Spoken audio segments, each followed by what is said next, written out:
I could, for example, hear that I was defined as Eastern European before, then I could easily now be identified as a post-Ost, you know, but actually this term doesn't say that people who actually live in different countries within this area that is called Eastern Europe, they have all different cultures and different experiences.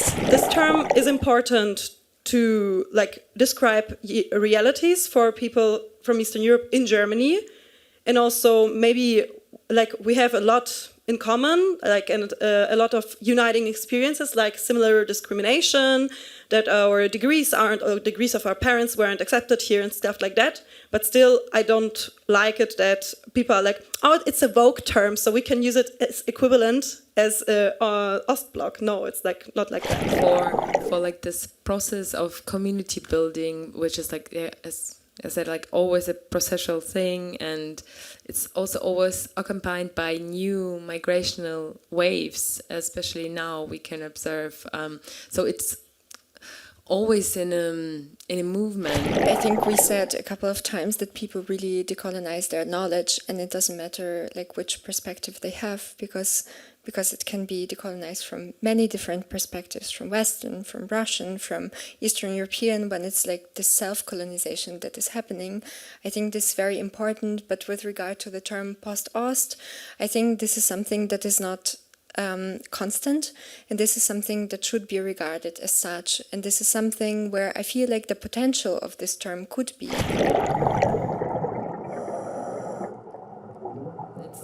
It's called New Weird Post-Ost, Alliances, Differences, and the Decolonization of the East.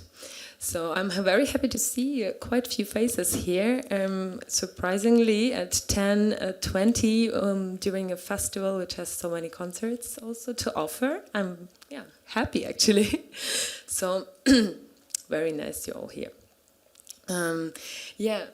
Starting by introducing my dear guests and speakers.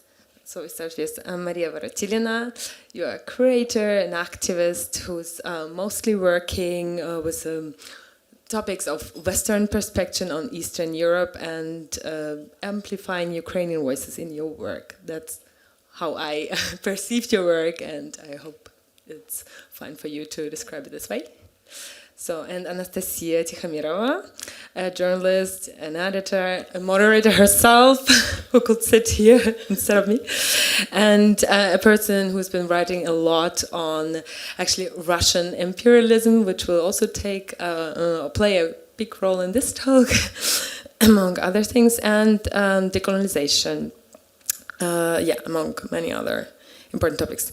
I'm Julia Boxler, and journalist myself, podcaster, filmmaker, and you might know me from Chazé podcast, some of you maybe, which all right, which I host together with Annie Minois, who is also here in the front line. Yeah. Thank you. So as you can see, I'm a little bit sick, so my voice is so weird. But I'll try to guide this here. So the idea of the talk, the talk was planned quite a while ago, actually, in the end of the last year. So many things happened since then. Many discourses started, changed the topics, and so we are here now. And try to talk about this term post-Ost, which you might came across on if you followed some discourses in social media or even classic media and bigger outlets. If you don't know and have no idea what post-Ost is, we try to be comprehensible here, especially since this talk is in English. I think it will be very easy to follow. Speaking for me, at least. So during the panel, we will try to reflect on the term and reflect on that, what it might represent, why it's used, by whom, naming differences and problems of the communities who are involved, and how it all actually refers to the post-colonial discourses and the Western gaze. So, yeah, but before we start, I'd like to do something, or to let you do something. So since a while, since longer than half a year, we are witnessing Ukraine and Ukrainian cities to be genocided. And yesterday, Ukrainians luckily were able to celebrate the 31st Independence Day of the country and the liberation from the Soviet Union. And before we start, I'd like to ask for a moment of silence for the victims of Russia's war in Ukraine. We are now on the 183rd day since the escalation of the war and the full-scale invasion in Ukraine started by Russia on February 24th. So just like maybe, yeah, let's be silent together for a moment.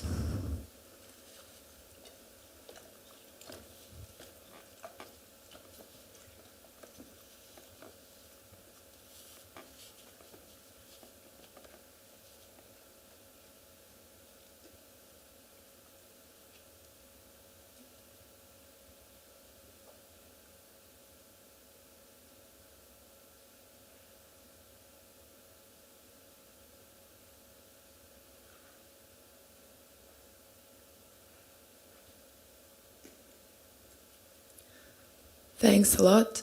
So, by the way, today is the Belarusians' Independence Day, just to be aware.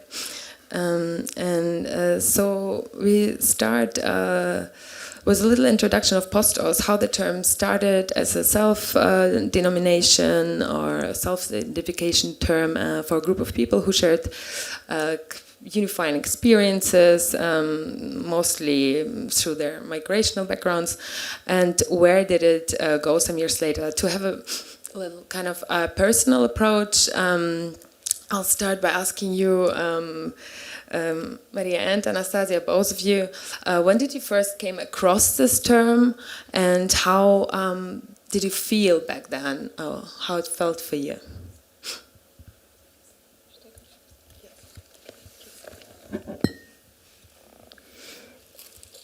I would like to thank you, all of you, for being here, first of all, and then also for organizers to give the space to this talk from my side. And with regard to your question, I actually came across the term when I was in Germany, and I moved to Germany 4 years ago, and I came across this term namely around 1 year ago. And I think actually somehow being migrant in Germany made or forced me to look for something that would help me to identify here, because I think for many people who have migrational background in Germany or in the West and who are not belonging to the majority society, there is an urge to find something that they would identify themselves with, or the group that they could be empowered through, or the group that would share the same experiences. For example, back then I was aware that there are migration workers who are exploited in Germany from Eastern Europe or from Ukraine, from Poland, from other countries. Or, for example, I had visa struggles, my education back then was not recognized here, and this was something where I started posing myself question, okay, why? Why is it here? And actually, where do I belong? Because definitely I do not belong to the majority society here. And that's when actually somehow like telling that I'm Ukrainian didn't work, because actually people here don't relate with this term at all somehow, or didn't do. And this was the moment when actually I kind of realized that here people think of Eastern Europe as some kind of gray zone, and then I come from there, from this gray zone that people don't have knowledge about, and then somehow when I say that I'm Ukrainian, people don't really relate to this somehow. And then I actually came across somewhere, I think on the media, that there is this term Postost, which actually kind of united people who had very similar background as me.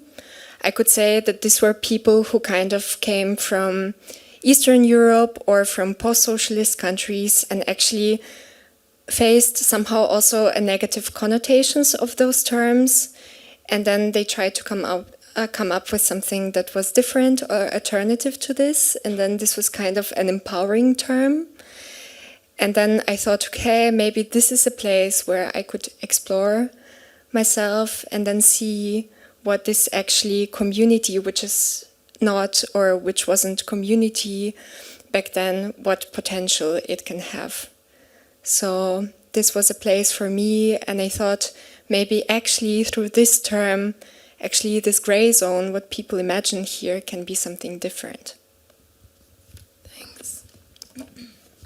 Yeah, for me, I came across the Postost term a bit earlier, I guess. It was at the beginning of the pandemics, and I was sitting all alone in my flat and trying to follow politics, and I studied a lot of discourses, I studied a lot of history, and also like this Black Lives Matter topic came up really, really big in June 2020. And back then, everyone was starting to educate themselves on racism, and then it was said that, yeah, white people can't experience that. And I was like, yeah, definitely, I swallow that. But somehow I was wondering, okay, but what kind of discrimination is my family experiencing? Because my family is from Russia, from Moscow, and my mother came here in the beginning of the 90s. My father came here in the end of the 90s. I was born and raised in Germany, but I couldn't speak German until I was 5. And I mean, my family is still called Russian Mafia in their village in Bavaria.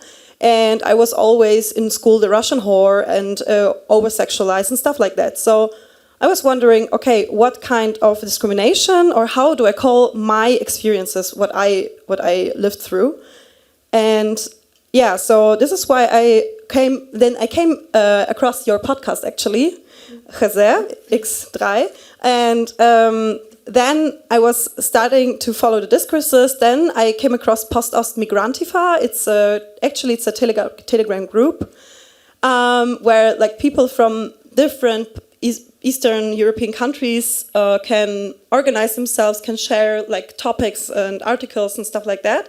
And once in 2020, when it was allowed to meet again, there was a meeting of Postost Migrantifa, and then I really was so excited to meet all the people, and they talked about, yeah, we're so tired of Western leftists who are saying Soviet Union was nice, and it was like, wow, thank you. This is what I was thinking all my life, and I'm still leftist, but I'm not like I'm not hailing the Soviet Union.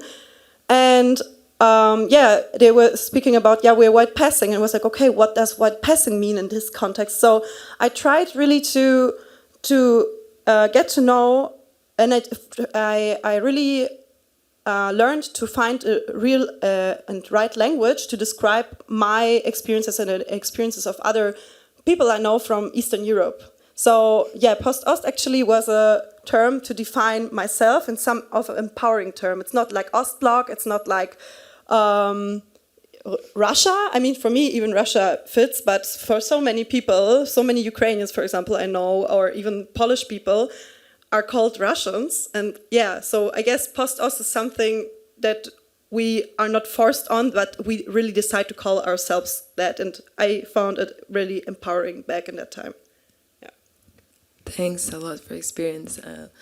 Yeah, it's very nice to hear because, yeah, as you said, it's not often that we actually meet in real life and talk about these things. So to use a meme, how it started, how it's going.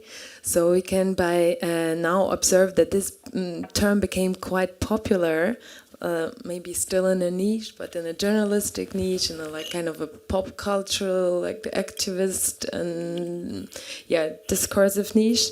It's used a lot and discussed, and at the same time we can observe, of course, a critical reflection on the use of Postost, also because of all these events of things a lot in the last months. So what happened meanwhile, and how is it used at the moment? Who uses it and who appropriates it maybe? And what's actually the problem with this term since it's became a little bit like more a pop phenomenon in still a niche?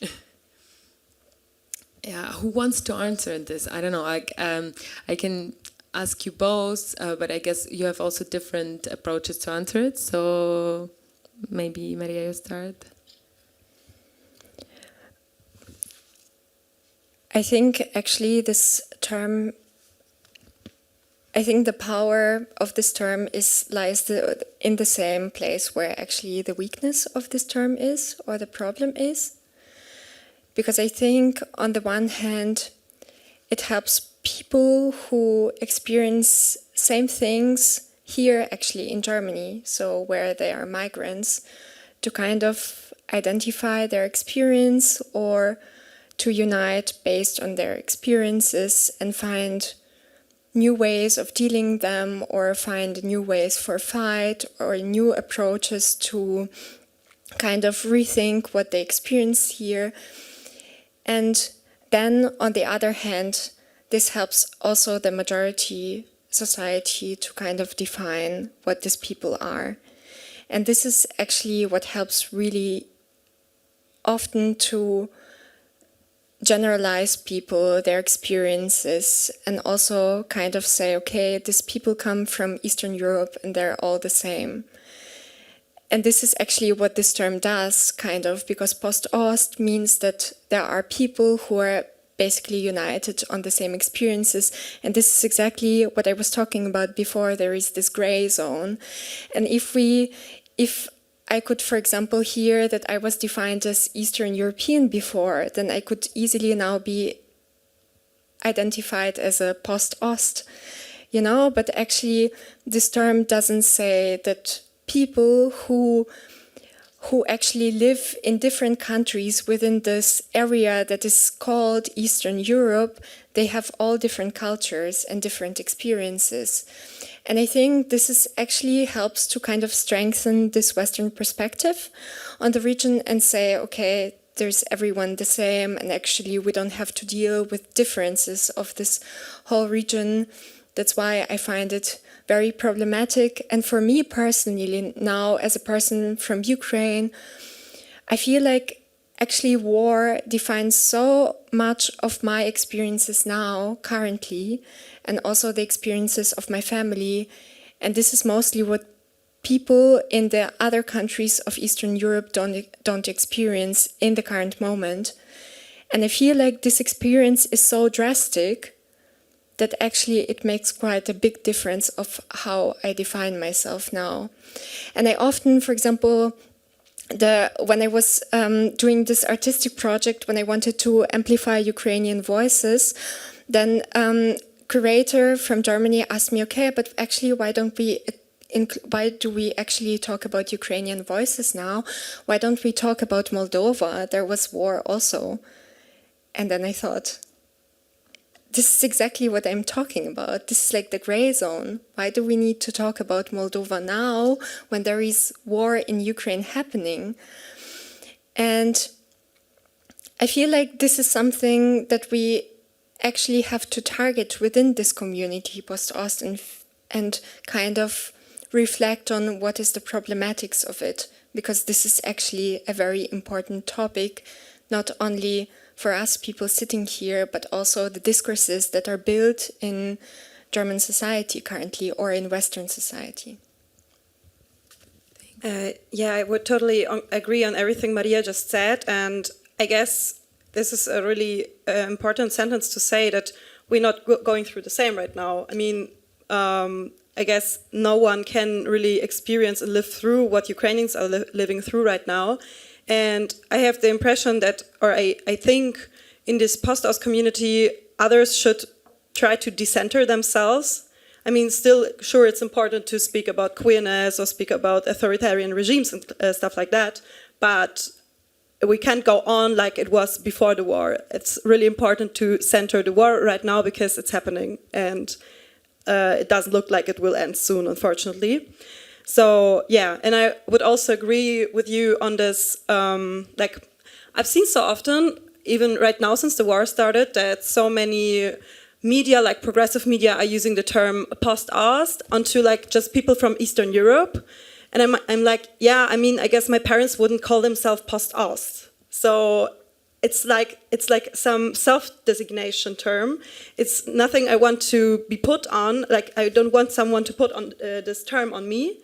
And the problem with this is, with post-Ost, as it is a self-designation, there comes more than being from Eastern Europe, also some political position, I guess. I mean, we were speaking about it on a congress where just people from the post-Ost community came, and there people said, yeah, I guess being like anti-fascist also comes with that, because you can't call like fascist Russians in Germany post-Ost. It's like, it doesn't make sense. So yeah, I guess this term is important to like describe realities for people from Eastern Europe in Germany, and also maybe like we have a lot in common, like, and a lot of uniting experiences, like similar discrimination, that our degrees aren't, or degrees of our parents weren't accepted here and stuff like that. But still, I don't like it that people are like, oh, it's a Vogue term, so we can use it as equivalent as Ostblock. No, it's like not like that. So yeah.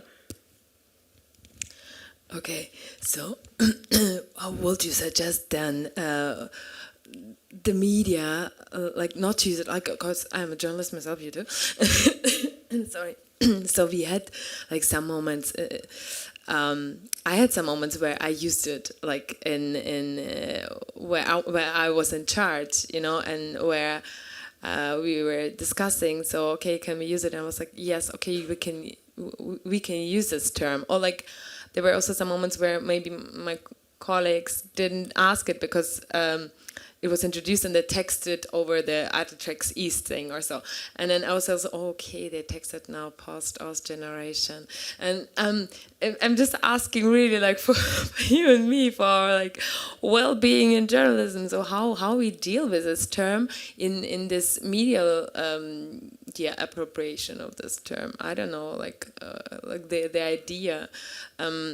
Because this is where I am, like as a journalist. What do I do with this? Yeah, like, same basically, because I'm also a journalist. But I would say, I mean, I don't know. I guess it's way better than Ostblock, but still, that my approach is that people educate themselves on Eastern European realities and like the realities of every, or like the different countries there. Then it's not, as you said, Mariia, one culture. It's not. So yeah, this is my approach, or what I suggest. If you want to use this term, then yeah, maybe not use it as before Ostblock, but educate yourself by using this term. Yeah. Yeah. So also for like this process of community building, which is like, as I said, like always a processual thing, and it's also always accompanied by new migrational waves, especially now we can observe. So it's always in a movement. I think this is what we have like to think with it, and in our spaces where we try to discuss, or even in this open spaces where we discuss this in front of like an audience. We kind of try to develop it. Also. Like what goes with this term, or what should go with this term, because I was there by accident in the very first meeting where this term was introduced by Sergei Prokopkin and Yuri Vasenmüller, and there were many people from many different countries, not many, but like 12 or 15ish, and we were introducing ourselves with our backgrounds, and they were quite different, and many countries were in one room, and for all of us, it was important that we don't use Soviet Union. that we are not, we don't use this in a term, and this is why Post-Ost then kind of like seemed very nice, because it kind of implemented like this post something that we kind of lived through something, but we didn't want to say that this is what unites us, the Soviet Union. So yeah, this kind of like post-colonial approach, because we were talking also in this meeting already about like this Soviet colonialism, but where I want to go now is colonialism, and how young this awareness is around like colonialism in the East and decolonization of the East, and and many people only now start to realize. Also, like for me, it's very young. I'm not like, it's not something what I'm dealing with like since a lot of years. Even so, I'm dealing with the East or my like identity and so on like very long time. But with very term colonization or decolonization, not that long. So how does this apply to Eastern Europe and post-Soviet countries? Because I have the feeling many in the West like even seem like more confused than we, and because it's like less obvious. And the classic narratives is like the Western colonial settler, overseas colonizer, which we know. So I don't. Mariia, maybe you. I ask you first. Like, how does Eastern Europe fit in this colonialism term, and why it's only now on this bigger agenda? I think actually Eastern Europe and relation of Eastern Europe and colonialism is very, very complex. And I think we should only think about it in this complexity, because it's not simple. And then, first of all, there is imperial history within Eastern Europe that is very important. And it's, for example, the Russian imperialism, but also the all of the Austrian-Hungarian Empire and so on. And then this is something that we should not. And then also the history of the Soviet Union, and afterwards discontinuities of the Russian imperialism in the region of Eastern Europe that we should always think of. But then there is also another level, which is actually the neo-colonial relations that exist between the regions of Western and Eastern Europe, which actually can be seen in the exploitation of the people there or exploitation of resources. Then it's like just viewing this region as a resource and people living there as a resource. Then also it's the dominance of academia or knowledge production and so on. So this whole complexity actually makes it. And very often all of these terms, they're actually created in the West and also through the Western perspective. And this is something that is very important to keep in mind. So what I feel like now we have to fit in the complexity of what is existing there into the terms that were developed in the West in order to describe something. But my point here is actually that these things cannot be compared, and they shouldn't be, because this is the moment when I would say, okay, you have your history, we have our own history, and let us have it. You know, this is something that we do not necessarily need to fit in some discourses here, because there is some terminology that was created here, and somehow I feel like very often we feel the urge to actually compare, because there is something very drastic happening there, which is like imperial war, military invasion that is happening in Ukraine. But I think actually my approach would be to think of what is it actually, and then to think of if we need a new terminology for this as well, and not just fitting in to something that is developed in the West, you know, and maybe like to think about it in the complexity. So this is my approach to it, which I feel like now is very, very difficult, but I think that maybe for the future, this is something where the knowledge as well has to be decentralized. It cannot be all the time produced here and dominated from here, and people just need to fit in kind of their experiences to what people know here about it. And that's why very often I feel like here people don't understand it, because they know very Western developed knowledge and very Western centralized perspective, and actually Eastern Europe is not a part of it. Yeah, definitely. I mean, I'm always criticizing the post-colonial theory that's also, like, it's developed all by marginalized people, but usually their thinking is some kind of dichotomy, or how is it called? Dichotomy, yeah, like in like black and white. So there is the global south and the global north, and the global north oppresses the global south. But what about the global east? What about the post-Soviet world? What about the post-colonial in the post-Soviet? These kind of topics don't appear in the Western post-colonial discourse.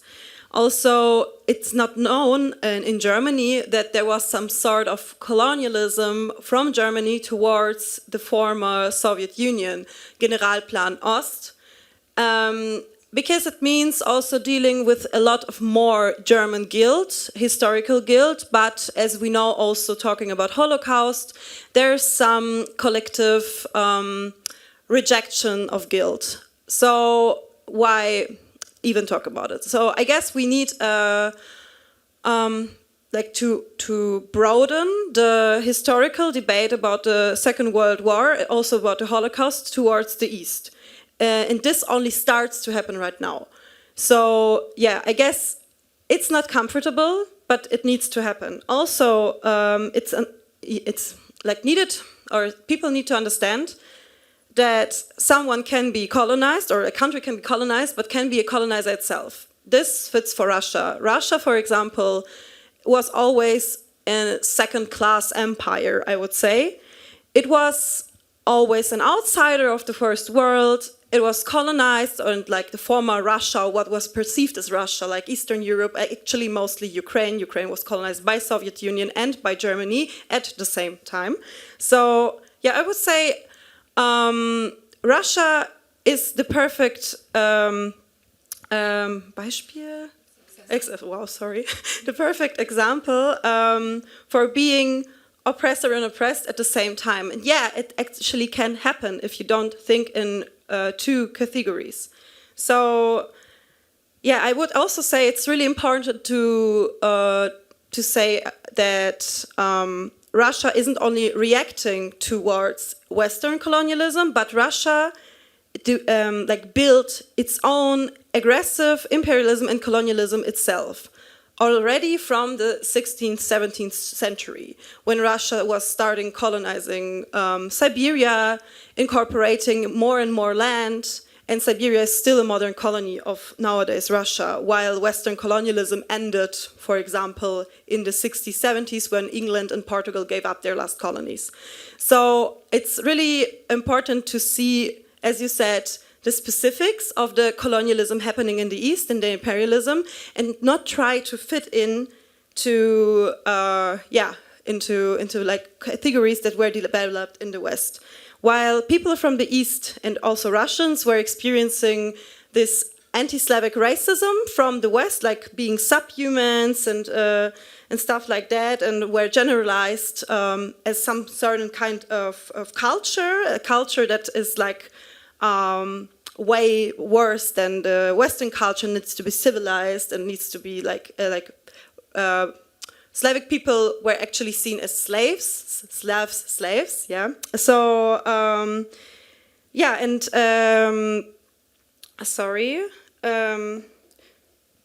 I think, wo war ich gerade? Yeah. No, the thing is, yeah, so I just wanted to define out what was the difference. So while people from the East were experiencing racism, still people in Russia are racist as fuck.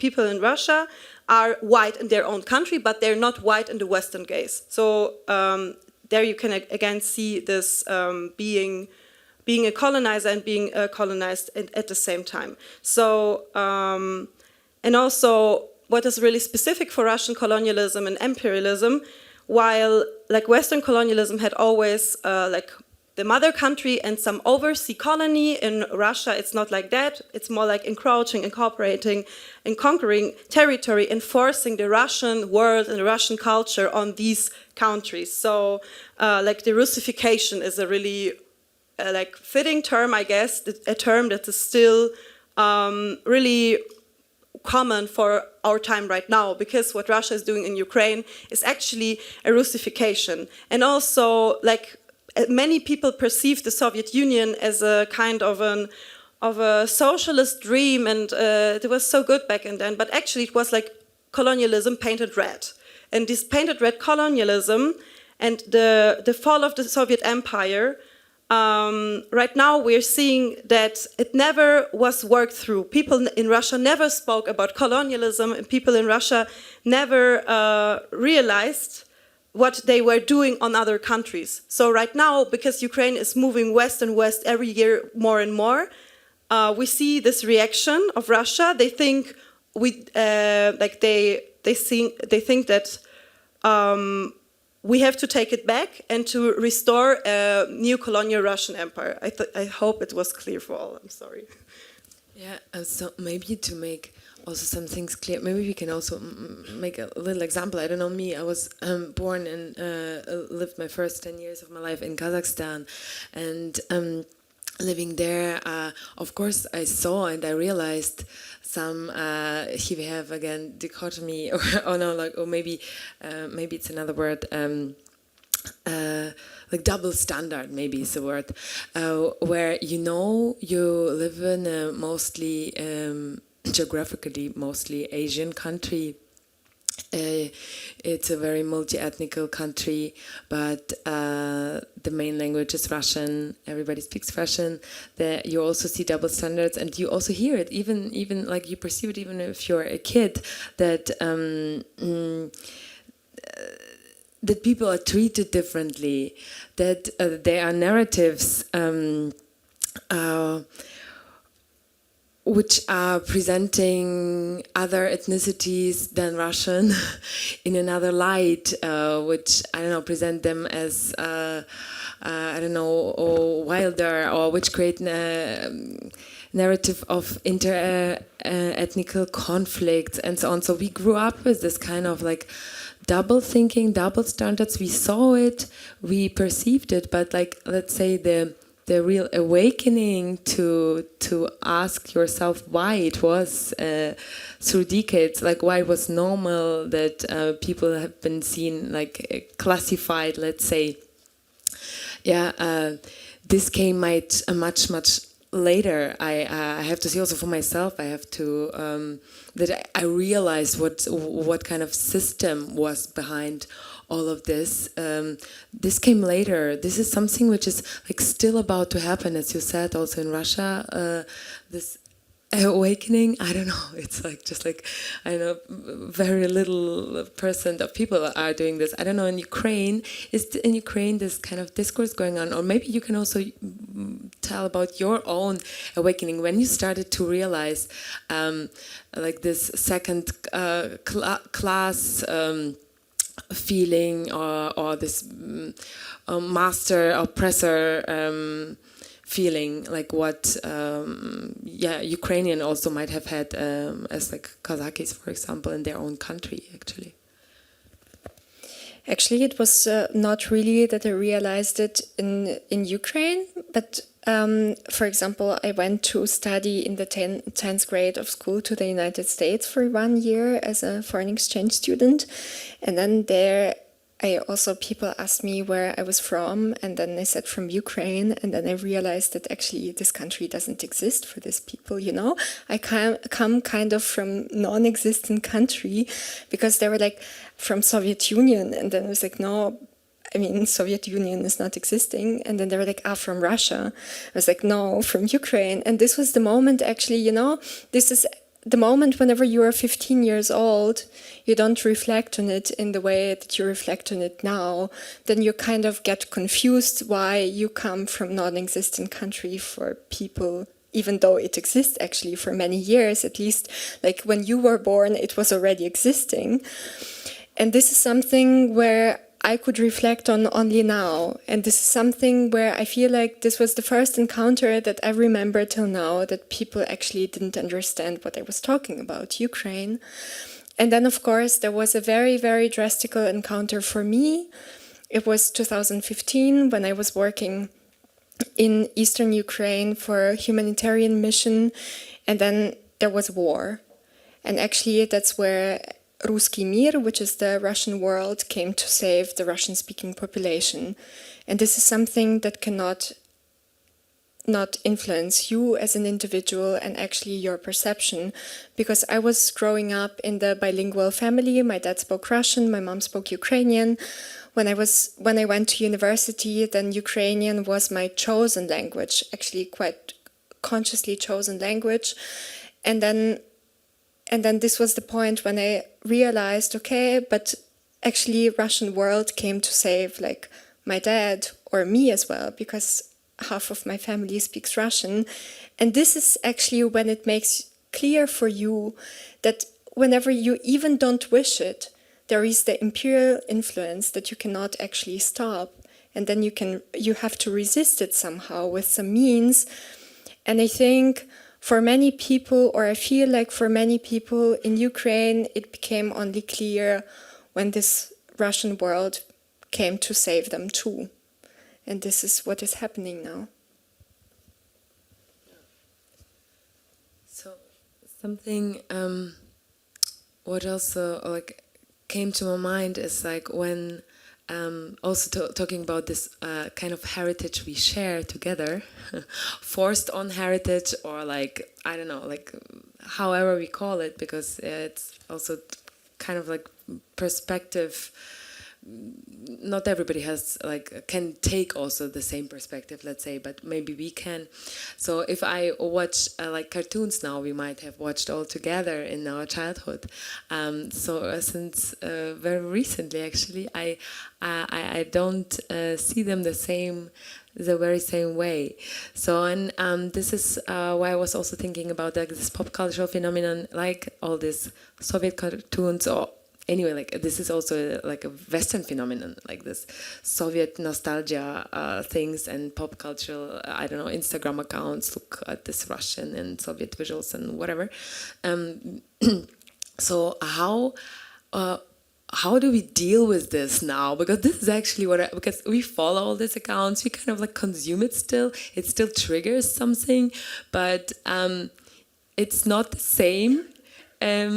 It's not the same anymore since a while, and since the invasion, it's like for me it feels like that. So how do we deal with all this pop cultural rhetorics, cliche, and stereotypes which grew also in the Western society very deeply in the last years?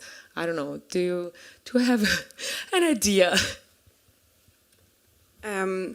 Yeah, I mean, I remember myself laughing about like some Putin memes or some like look at this Russian memes where really this Slavic subhuman is really reproduced so often. For example, like pics of really poor people are shared and like people are mocking about them and people are laughing. Or some Natasha and Svetlana, like sugar babes, are portrayed, and people are like, oh, these Russian whores, or something like that. So, I mean, yeah, guilty. I used to laugh about it a few years ago too, but when I started to educate myself on that, I can't laugh anymore, and it's like I just see I guess the people who run these accounts are like some Eastern European people as well, but they just didn't go through this process of realizing that they are reproducing what is forced on them for so many years. So I guess, yeah, I had a lot of talks with people who were laughing about these memes, or also leftist friends who were making gulag jokes. And when you explain it to them once, they might not understand it and say, okay, since when are you like so not funny, or I don't know like how to express it in English, but yeah, when you explain it more and more and also say what kind of pain lies behind the reproduction of such cliches, I have the impression like most of the people I know wouldn't like to reproduce it on purpose and to hurt the feelings of others on purpose. So yeah, if we speak about it more often and like say what's problematic about it, maybe something can change. Yeah.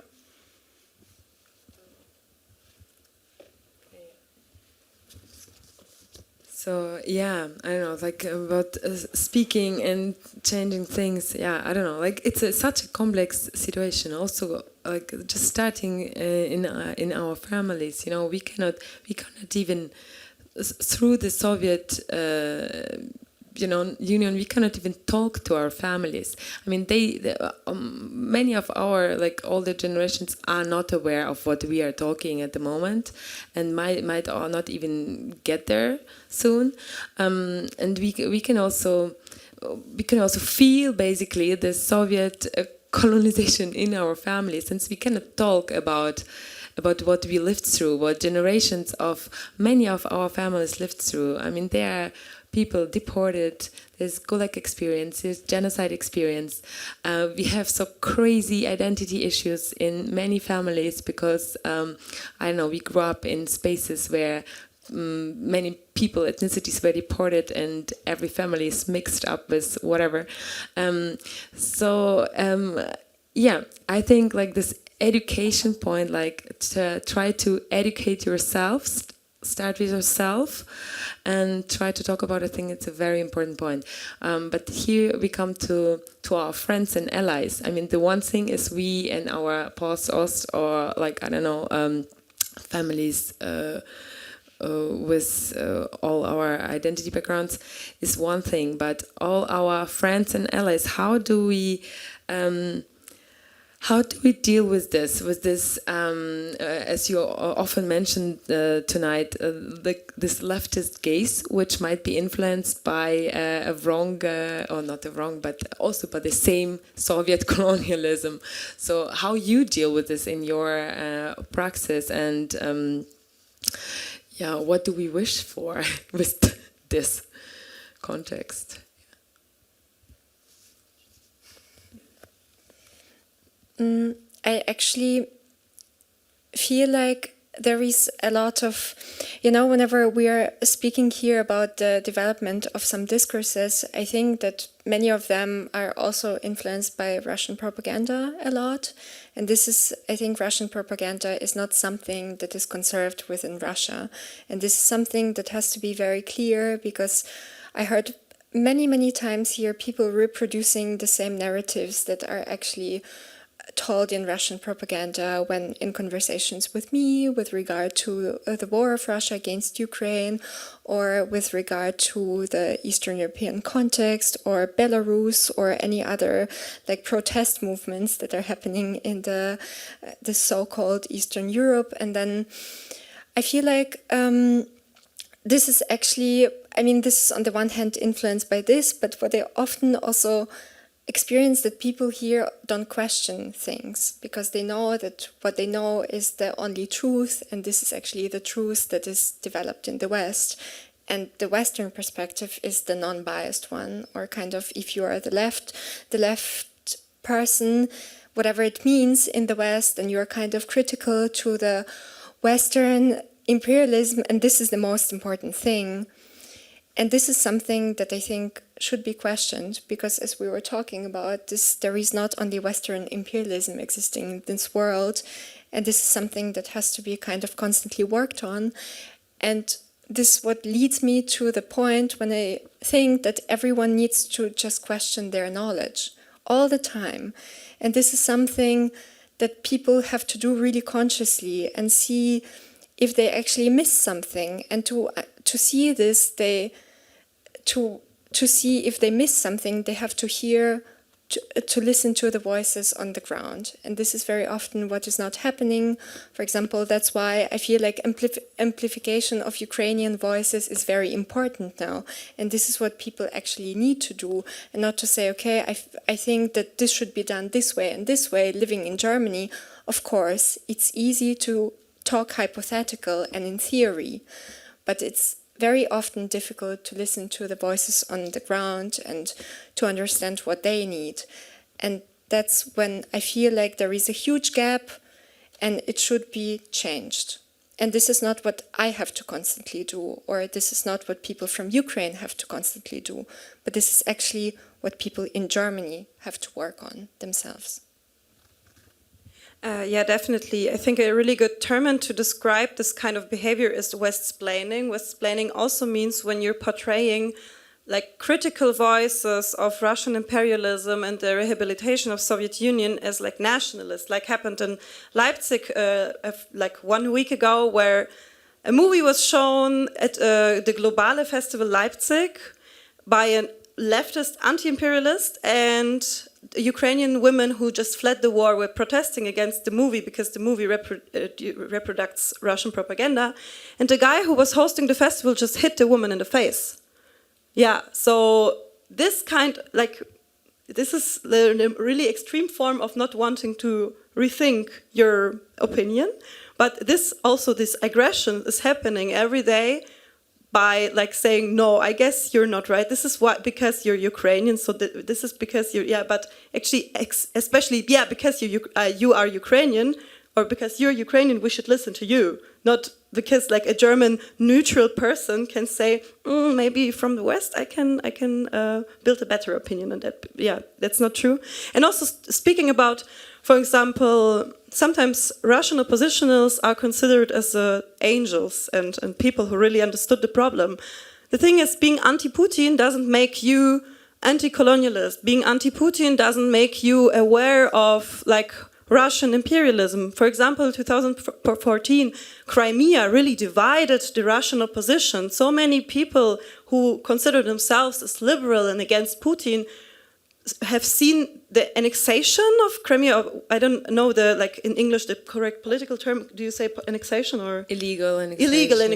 Illegal annexation of Crimea by Russia. Have seen it as righteous, you know. So I guess it's important to fight your authoritarian regime. That's true, but it's also important to decolonize your minds, and also especially when you come from Russia, to realize that just because you're like pro-Western doesn't mean you're pro-Ukraine. And I would say it's a really marginalized position in the Russian opposition if you say end Russian state. This is what I really support, but most of even Russian oppositionals would say, no, that's too radical, and yeah, but this is like our borders. Yeah, but the borders are violent, or the borders are pressed on or are forced on peoples who are still colonized and still and live for centuries under the Russian imperialism, colonialism, and oppression. So yeah, this is why end Russian state and free Ukraine. Yes. Yeah, thank you. Yeah, let's skip all the other questions I have here and come to, because actually I wanted also, if you have questions, to open them. So let's just try to come to an end. What chances are here? What chances are emerged through the discourse, maybe through Postost, through which through this community building which emerged through this term and all these groups and enthusiasts and activists. So what chances are here? What can we go for? What is the future for the community and allies, and what do you hope for? For me, it's very important actually that really what I think we said a couple of times, that people really decolonize their knowledge, and it doesn't matter which perspective they have, because it can be decolonized from many different perspectives, from Western, from Russian, from Eastern European, when it's this self-colonization that is happening. I think this is very important, but with regard to the term Postost, I think this is something that is not constant, and this is something that should be regarded as such, and this is something where I feel the potential of this term could be, because if we think of how to work on it and how to change it, for example, and also see, okay, where are the gaps and how could we make these gaps also the strengths, this I feel where the potential of this term just could be realized somehow, because I feel now it's stuck somewhere. I don't belong to it because I just don't see the potential there. But then I ask myself, okay, but what do we, all the people who are not belonging to a majority in Germany, what do we do then eventually? Because we are still here, and then Many. And we are many, and this is something which brings me to the question: okay, what kind of alliances still can be built based on some experiences, and what role will they have for us here somehow, and what role they can have now in the fight in the war of Russia against Ukraine, when we are all living in Germany. And this is when I wish for myself, for example, whenever I cannot go to the protests on Saturday, that there will be allies who will just replace me, because I'm just cannot manage it anymore, because it's just every weekend, and my Ukrainian friends cannot make it every weekend anymore as well, because it's too much of emotional overload. And this is when I feel like, where are all the allies? They have to be there. They have to replace us. They have to give the shoulder. They have to also fight against Russian imperialism that is just so present there now, that is killing people in Ukraine. And that's where the gap is. And I just want it to be changed. Thanks.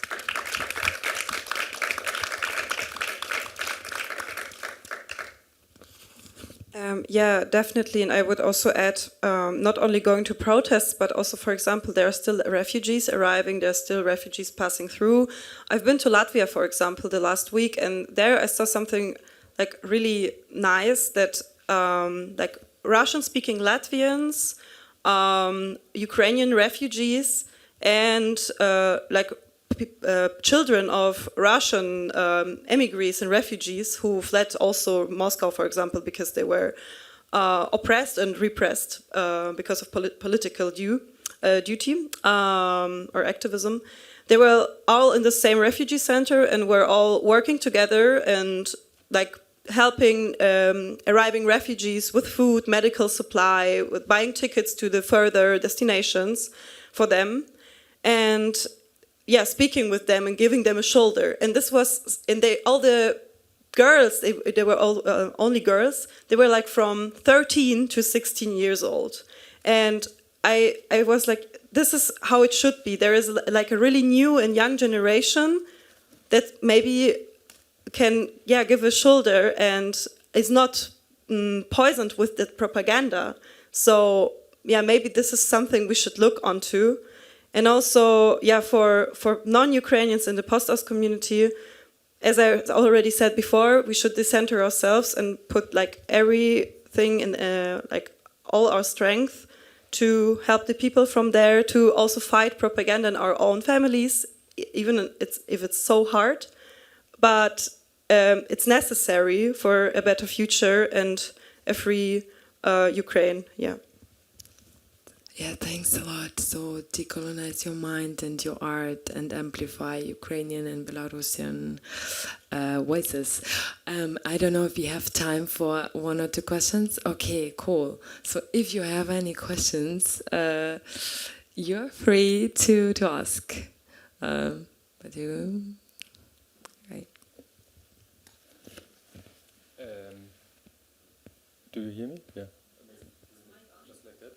Is it on? Yeah, it is on. It just happened today that the YouTube algorithm did its black magic, and somehow I landed on a video of the so-called Vermieterbund, and some really wealthy people tried to explain me that Chancellor Scholz is trying to screw the German taxpayer, and that Putin tries to save them, actually. And his final appel was to open Nord Stream 2. And I just realized how mainstream some pro-Putin or pro-Russia sentiments are in Germany. And I wanted to ask you if the Postost community also perceives this, like, I feel like the Anglo-Saxon world, for example, is much more pro-Ukrainian in contrast to the German Öffentlichkeit, public, and if it is discussed or somehow explained.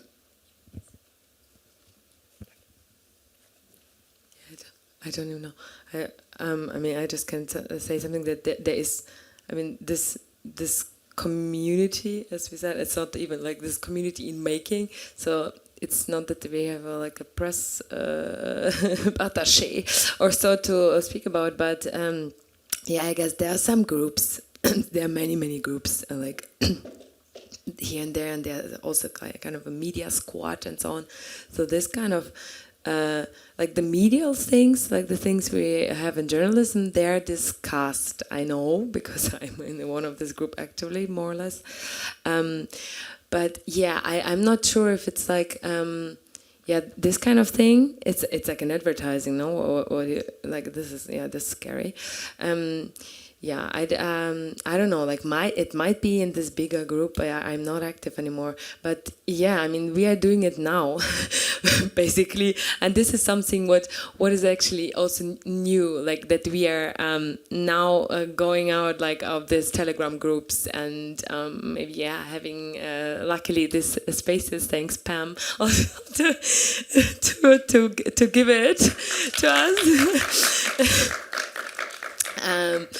And maybe it leads also to new possibilities where we can organize ourselves in other little squads where you have then, I don't know, a Telegram bot where you can send this link and there is another little squad which writes emails to these guys and so on. I mean, this is something where we might head to. We are still like super niche and like a leftist, postost, I don't know, community wanna be in making or not in discourse. So I don't know how you perceive this kind of things. I mean, how active are we going? Like,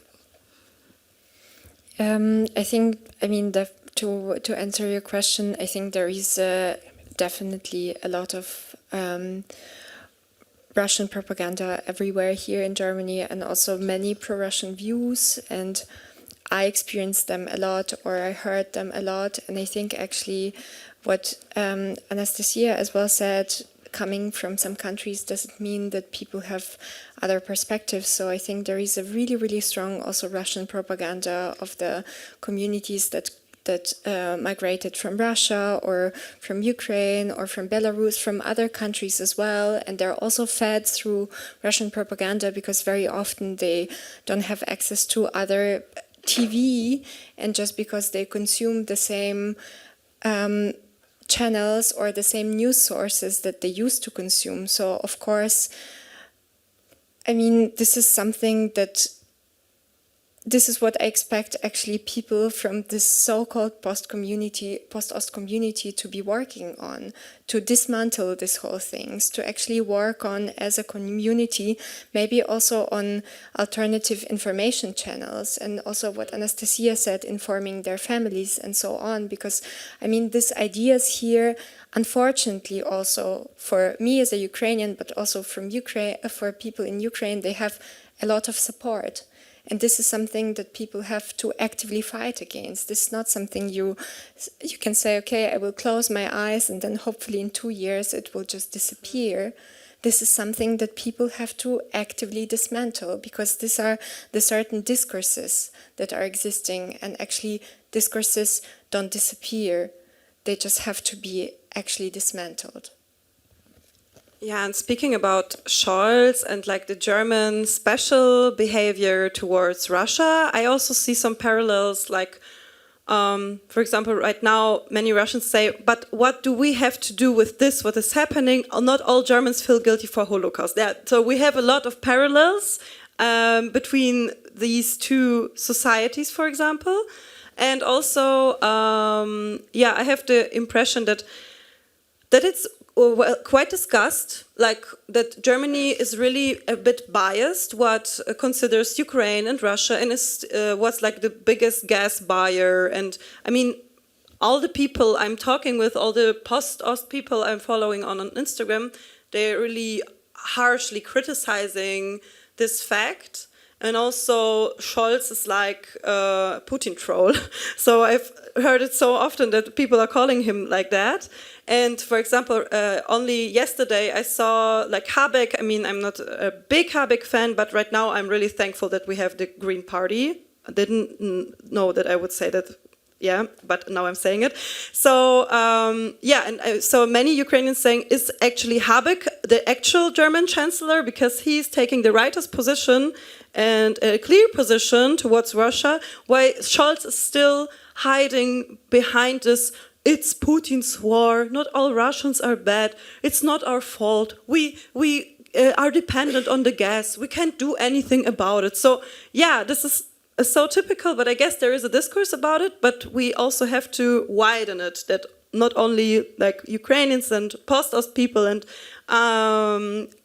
Eastern Europeans understand it, but also like the broad German society. Yeah.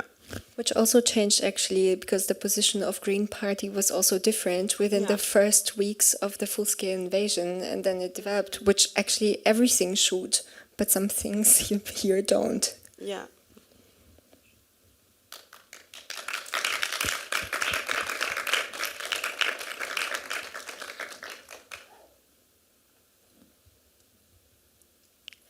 Okay, so do you want to party and have a concert? Thanks for being here and for listening to us. And we are happy to have like this spaces more and more, and happy that we can speak, that we can try to amplify the voices which have to be heard. And thanks to Pop-Kultur, thanks to Pam, because she exactly gave her spot. She gave one of her talks to us.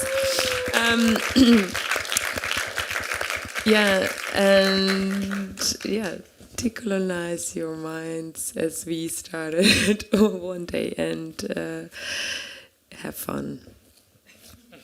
Thank you. Yeah. And thanks.